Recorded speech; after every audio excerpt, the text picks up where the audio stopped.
This lecture is about the normal distribution. I've split it into two halves for ease of downloading. As we get into some statistical analysis, it is really important to understand the normal distribution. For one thing, as we do different analyses, we assume that the data is similar to a normal distribution in shape. If it isn't, we transform it, for example, to z-scores.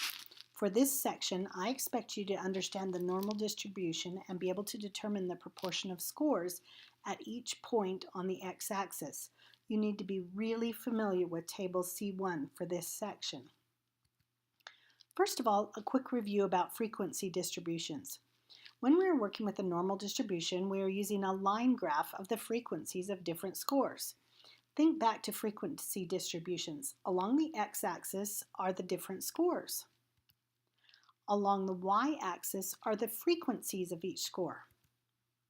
So if you have one score of 10, two scores of 20, 5 scores of 30, 3 scores of 40, and 1 score of 50, you have a distribution curve.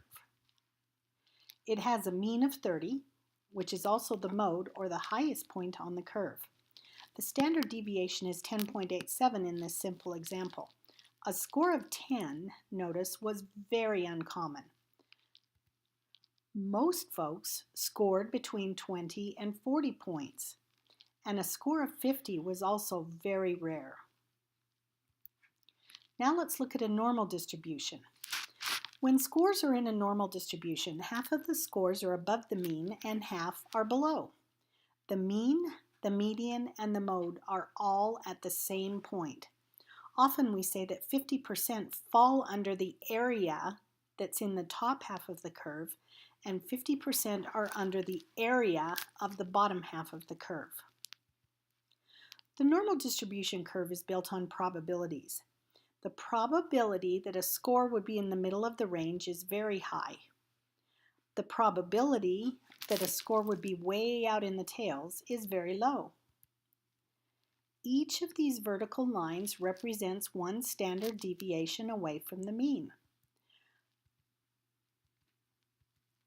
It is so rare to have a score more than 3 standard deviations out from the mean on either side that we don't even usually consider it.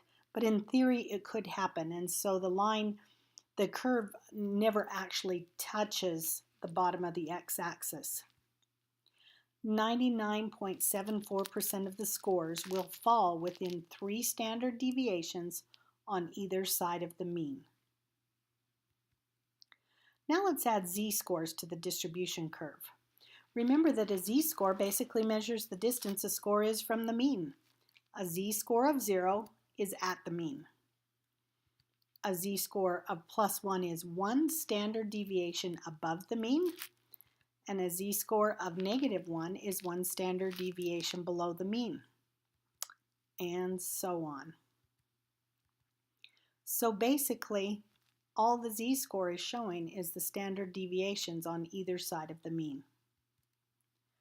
Finally, let's look at the probability of a score being in each standard deviation.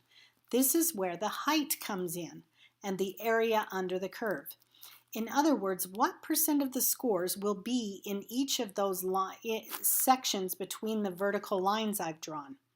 Between the mean and 1 standard deviation on either side of it will be 68% of all the scores.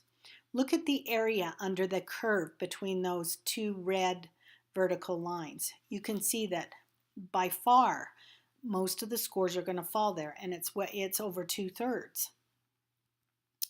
Going out 1 more standard deviation on either side accounts for another 13.5% of the scores on either side, and so on.